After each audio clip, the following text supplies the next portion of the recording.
The bike sitting at number one on this list is currently the best-selling motorcycle platform in the United States. It's on the showroom floor of every Harley-Davidson dealer in the country. And the NHTSA recall database, the cold federal record nobody at the dealership wants you to read, has flagged it more times in the last decade than any other single platform in the entire industry. That isn't an opinion. That's a public federal filing trail. Some of the bikes on this list have do not drive advisories active right now. Others have had the same defect resurface after the manufacturer claimed it was fixed. By the end of this video, you're going to know exactly which 7 motorcycles to walk past on the used market. And the bike sitting at number 1 is the one most of you in this audience are either riding right now or planning to write a check for this year. A recall is not a customer service gesture. A recall is what happens when the manufacturer is forced, under Federal Regulation 49, to file with the National Highway Traffic Safety Administration, admitting that something on the bike creates an unreasonable safety risk. The categories matter. A loose chrome trim piece is a campaign. A brake line that wears through and dumps fluid is also a campaign. Those two filings do not carry the same weight. The bikes on this list aren't here because of cosmetic issues. They're here because the federal record shows defects that can kill the rider: steering loss, brake failure, engine seizure, fuel pump stall in heavy traffic. So let's start at number 7, because the first bike on this list has the kind of defect that came back after the manufacturer claimed it was fixed. Motorcycle number 7, Harley-Davidson Sportster S. The 2021 launch of the Harley-Davidson Sportster S was supposed to reset the entire Sportster identity. New Revolution Max 1250T engine, new chassis, new everything. And then the federal record started filling up. The most serious entry, the upper triple clamp, the structural piece that anchors the front forks to the steering stem, was determined to potentially fracture in service. Steering control depends on that part holding together. Harley-Davidson filed the first campaign affecting roughly 8,422 units of the 2021 to 2025 Sportster S, with owner notification letters mailed in late 2025. Months later, the campaign was expanded. Bikes that had already been repaired under the first action needed the new remedy performed again. Read that one more time. The first fix wasn't enough. Now ask yourself this: would you be comfortable canyon carving a $15,999 bike where the steering stem clamp has been replaced under one recall, then replaced again under a second? Would you trust that the third fix is the one that holds? That isn't a hypothetical scenario. That is exactly what every 2021 to 2026 Sportster S owner had to wrestle with last winter. Add to that the earlier instrument cluster software recall, the one that hit 3,917 units of the Sportster S and Pan America together, blanking the speedometer in cold weather. And you've got a platform that has spent more time in the recall queue than in the wind. And the next bike on this list comes from a brand that built its entire reputation on engineering precision, until they failed the rider on something as basic as the headlight. Motorcycle number 6, BMW R18 Transcontinental. BMW Motorrad, the blue and white roundel, Bavarian precision. The brand that charges premium money because the bike is supposed to be built better than what the Americans and the Japanese can manage. And yet between 2021 and 2024, the R18B and the R18 Transcontinental, the two flagship touring expressions of the 1802cc big boxer platform, were hit with a federal campaign covering more than 2,000 units in the United States for a headlight reflector defect. The attachment points for the low beam could break loose.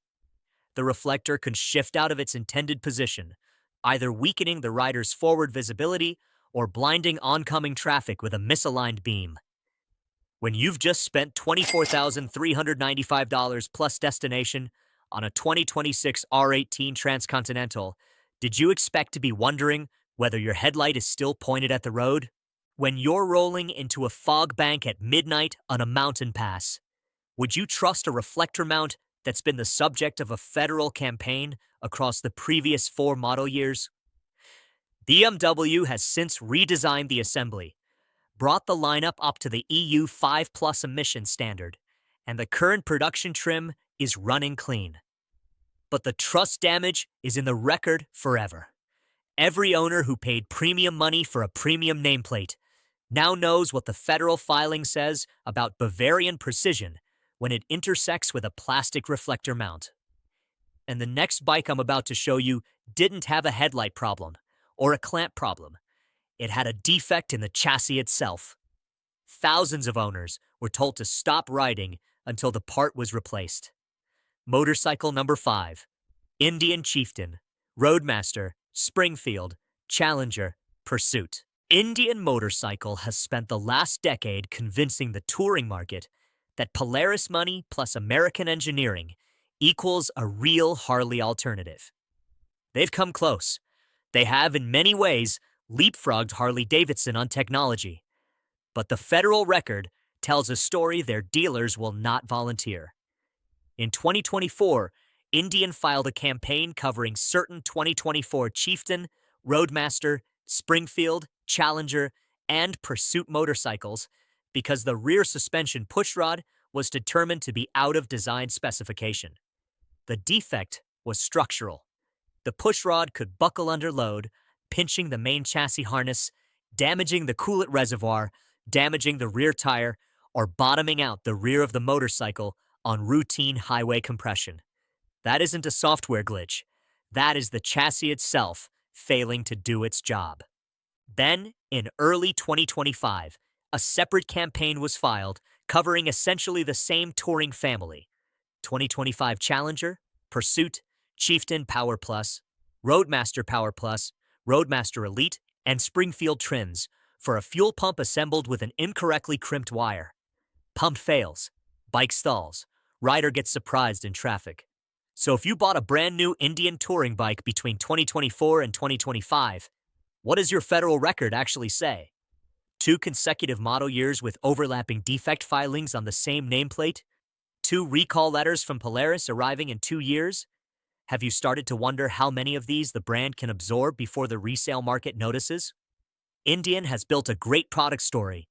The federal database is a separate document, and the database is not impressed. And the next bike on this list isn't about the chassis. It's about the electronics. And the electronics are exactly where the modern motorcycle has become most fragile.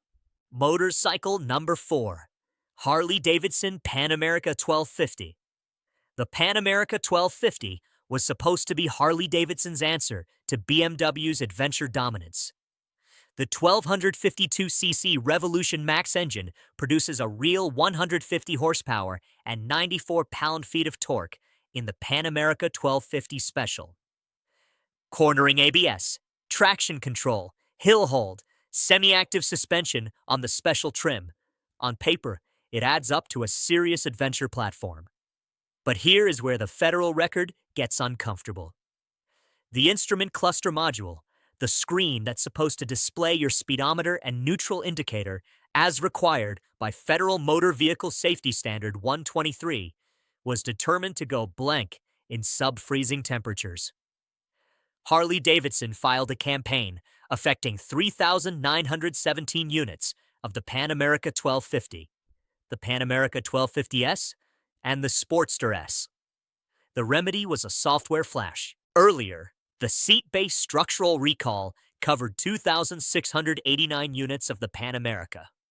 The seat base, which integrates the passenger grab handle, was found to fracture under load when the center stand was deployed. And then the long tail.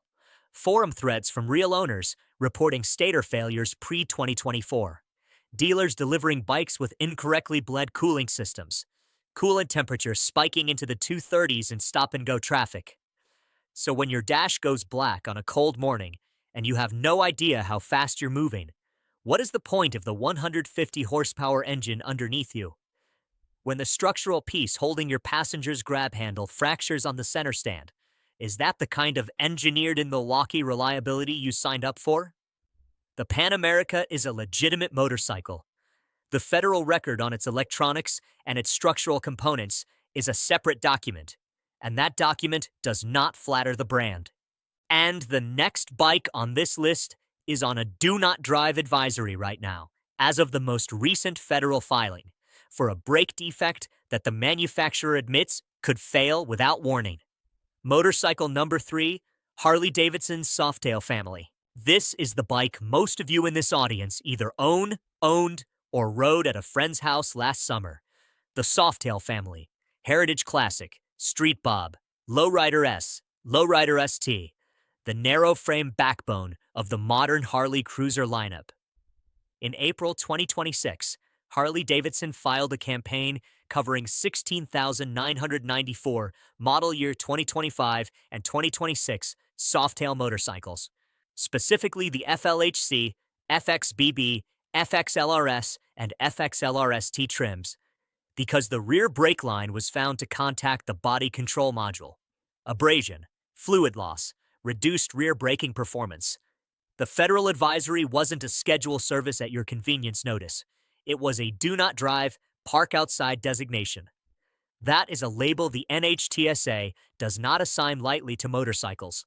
It came on the heels of an earlier 2024 filing, a separate campaign, affecting 15,778 units of the 2022 Lowrider ST, FXLRST, and 2022 FXRST, where the front brake line could contact the fuel tank, eventually wearing through and dumping fluid. 2 consecutive brake line filings on overlapping platforms in roughly 2 years. What happens when you're at 70 miles per hour on the interstate? You grab a handful of rear brake to settle the bike into a curve, and the pedal goes to the floor because the line wore through. Is that the kind of risk you accept when you write a $25,000 check on a brand new Softail? The fact that Harley has implemented a new BCM caddy and a structural fix isn't the reassurance the marketing department wants you to think it is. It's an admission that the original routing was wrong. And the next bike on this list isn't a brake problem. It's an engine problem so severe the manufacturer pulled the bike from showrooms while they tried to figure out a fix that actually works. Motorcycle number 2, Kawasaki Ninja ZX6R. This one isn't a cruiser. Stay with me, because the federal record on this bike is the cleanest example of an engine failure recall in modern motorcycle history. In June 2025, Kawasaki filed a campaign covering 2024 and 2025 Ninja ZX6R motorcycles, including the ABS and non-ABS trims, the KRT editions, and the 40th anniversary edition released in 2024. Failure mode. The number 5 crankshaft bushing could seize, causing the engine to lose power without warning. Kawasaki issued a remedy. Kawasaki thought the problem was solved. Then, in November 2025, the campaign was expanded, this time to include the 2026 model year. 20,301 motorcycles in the United States. A stop sale order. And as of the second filing, Kawasaki did not have a finalized remedy. Owners were told to stop riding affected bikes immediately. Now think about what that actually means in real ownership terms. You wrote a check for around $12,000 on a sport bike. The engine, the most expensive single component on the motorcycle, is the part that is failing. What does a Kawasaki owner do for the 2026 riding season when the bike sits in the garage with a federal advisory taped to the seat? What does that do to resale on a motorcycle that's been recalled twice for the same crankshaft issue in less than a year? Kawasaki had to choose between admitting the engineering was wrong or hiding the failure rate inside warranty data. They chose the federal route. That is the responsible move.